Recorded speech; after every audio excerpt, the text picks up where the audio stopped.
Judging on the reason you clicked this video, you probably noticed that some channels can upload a few videos and suddenly the channel starts growing like crazy. Meanwhile, other creators upload 10, 20, even 50 videos and they're still not getting any views. So what's actually going on? In this video, I'm going to share 7 mistakes that most new YouTubers make that quietly stop their channel from growing. In some cases, these mistakes can even hurt your channel without you even realizing it. And the worst part is most creators don't even know they're making these mistakes. But the good news is I'll also show you how to fix each one, so you give your channel a much better chance at growing. And stick around until the end because I'm also going to cover one of the biggest myths on YouTube. But first, let's start with mistake number 1, not sticking to one niche. You've probably heard this advice before, but it's still one of the most common mistakes that new creators make. Here's what usually happens. You see a niche going viral, you get excited, so you start a channel in that niche. You upload maybe 2, 3, even 5 videos and you see they get no views. But then, you see another niche blowing up and you think, maybe I'll try this one. So you switch. You change your channel name, your banner, you private all your old videos and start creating new content. And then the same thing happens again. Within a month, you completely change your channel multiple times and uploaded random videos across different topics. The problem is, this confuses YouTube. The algorithm is still trying to understand who your content is for. But before it can understand your channel, you switch directions again. Because of that, your videos struggle to reach the right people. So what's the fix? Most of the time, the niche isn't the problem. The real problem is that you didn't upload enough videos. But before we get more in depth, I've just launched my own private community where we talk everything YouTube and I give one-to-one advice daily. If you're interested in joining, click the first link in the description. It's the cheapest it'll ever be, so join fast. A lot of people post 3 or 4 videos and decide it's not working. But YouTube needs data. It needs to learn who your content is for. Here's my advice. Before quitting a niche, try uploading 15 to 20 videos first. Here's where you're going to say, but some channels go viral on their first video. But yes, that does happen. But there's usually a reason for it. And that leads to mistake number 2, directly copying other channels. I see this all the time. Someone finds a fast growing YouTube channel and instead of learning from it, they copy it almost exactly. Same style, same format, same title, and then they wonder why their videos aren't getting any views. The truth is, many tutorials online teach people how to copy, not how to actually think for themselves. But even if you somehow match your creator's quality, there's still another problem. You're competing with someone who's already built an audience. They might have a team, they might upload every day, and you're trying to compete against them alone. So instead of copying a channel directly, do this instead. Look for gaps, find something missing in that niche. Add your own perspective, your own angle, and your own style. That's how you stand out. And this leads to mistake number 3, not understanding your audience. This one is seriously underrated. Before starting a channel in any niche, you need to ask yourself this one question. Who am I making my content for? Your audience can be defined in many ways, like age, gender, interests, or even language. For example, if your content targets teenagers, your videos will probably have to be fast-paced with a lot of action. Younger audiences usually have shorter attention spans, so your videos need to be quick. But if your audience is older, say 40 or 50 plus, the situation is completely different. That audience usually cares more about information, clarity, and connection, not crazy editing or constant visual effects. Understanding who you're speaking to changes everything about your videos. The 4th mistake is ignoring your video packaging. If your niche is good and you understand your audience and you're still not getting any views,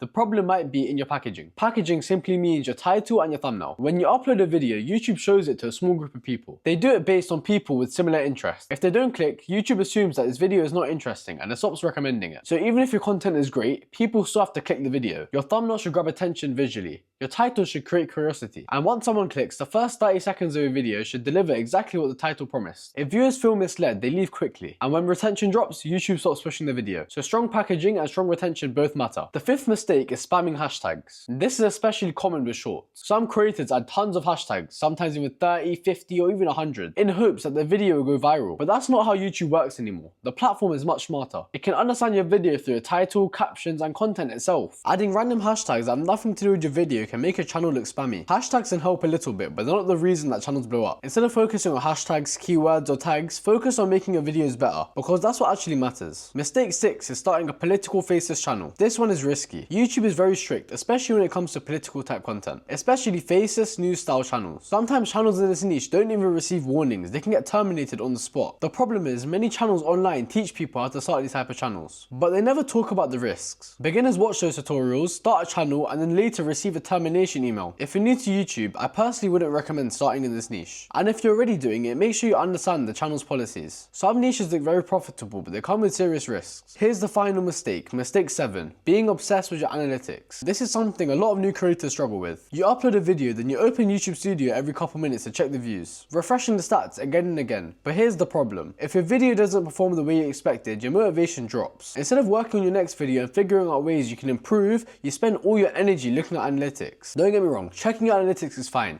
CTR and retention do matter, but refreshing the page constantly won't make a video go viral. Sometimes a video doesn't get pushed immediately, sometimes it takes months or even weeks to get views. So instead of obsessing over numbers, focus on the thing you can control, which is making your videos better. Now let's talk about the myth that I mentioned earlier. You've probably heard people say that YouTube trusts older accounts more, but honestly that's not entirely how it works. Channels grow with old accounts, but they also grow with brand new ones. What actually matters is the quality of your content and avoiding the mistakes we just talked about. So there's no need to buy old accounts or overcomplicate things. Focus on improving your videos, stay consistent, and give YouTube enough time to understand your audience. That's what really makes the difference. Once again, if you want my help to grow your YouTube channel, click the first link in the description to join my private community. If you found this video helpful, make sure to like, comment, and subscribe, and I'll catch you in the next one.